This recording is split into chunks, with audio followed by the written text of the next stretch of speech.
pale.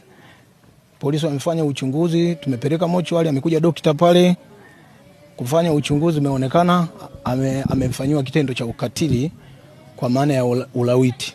Nilipigiwa simu jana muda wa saa 1 jioni nikiwa safari. Usisahau kubonyeza alama ya subscribe Kalamu TV Online.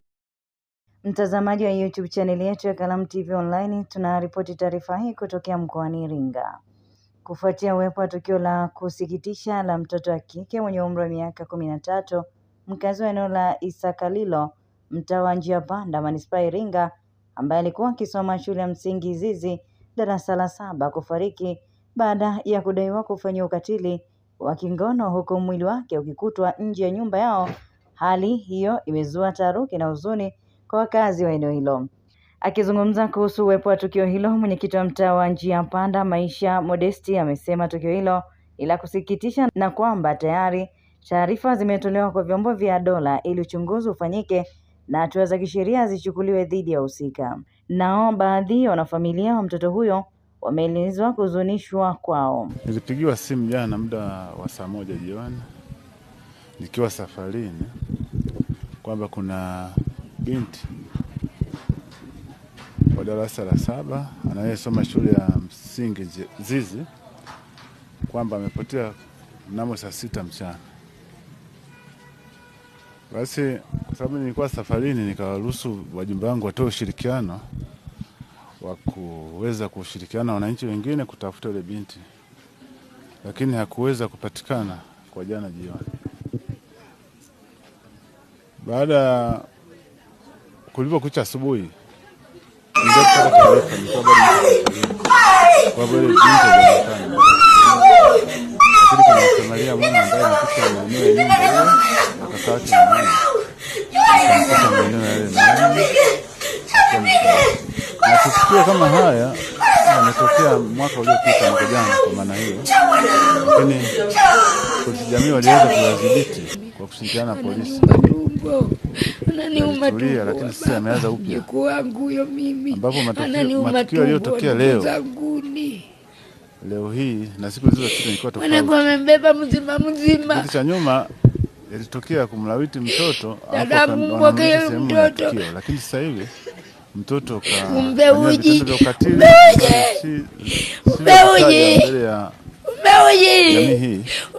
dadangu wewe, umeuji Naomi, umeuji. Tarehe ya jana ametoka asubuhi hapa, ameenda shule. Alivyotoka shule amefika hapa. Alivyofika hapa kakake akamtuma aende akanunue kiberiti.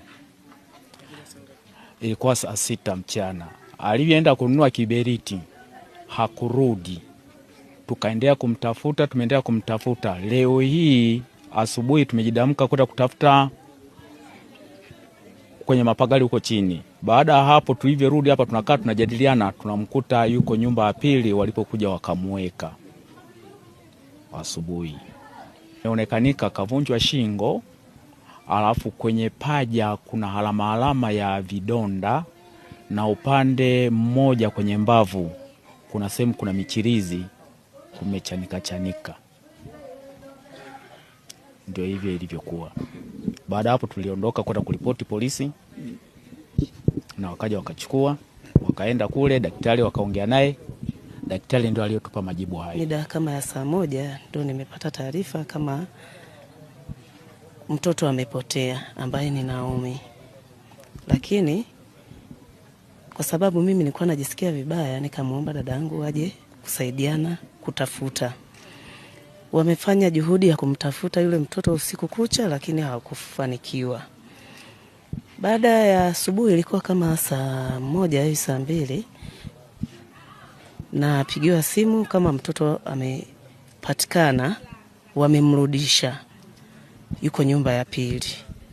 Hapo nikatoka kweli, nikafika eneo la tukio, nikakuta tayari yule mtoto ameshafunikwa shuka. Baada ya hapo nikampigia simu Afande Lidia na Afande Alexi. Kwa kweli wale wameonesha ushirikiano, wakaniambia wamempigia Afande OCD.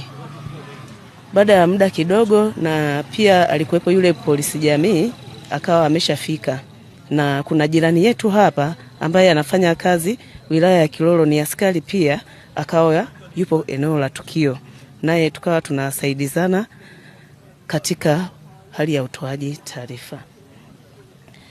Baada ya hapo askari wamefika, wakaanza kuchunguza ule mwili. Kweli tumekuta kama ule mkono umevunjika kwa sababu ulikuwa unalegea na shingo pia. Na baada ya hapo tumefika hadi mochwari ambapo walikuwa wanafanyiwa uchunguzi. Ikaonekana yule mtoto amelawitiwa. Lakini pia pamoja na hiyo kulawitiwa, ile nguo ambayo alikuwa ameivaa sio kwamba ilikuwa imechafuka, ilikuwa ni safi. Kiasi kwamba huyo mtu ambaye amemfanyia, ina maana amemvalisha hiyo nguo ni safi kabisa. Katika kata hii ya Isakalilo kuna tukio gumu ambalo limetukuta usiku wa kuamkia leo la mtoto wetu kulawitiwa hadi kupelekea umauti. Jambo ambalo limetusikitisha kama jamii, kwa sababu hata mimi naishi kwenye kata hii. Imekuwa ni tukio gumu sana. Mimi kama shujaa nitoe wito tu kwa wananchi, tuendelee kupeana elimu na kulinda watoto wetu. Ulinzi na usalama wa watoto wetu uko mikononi mwetu.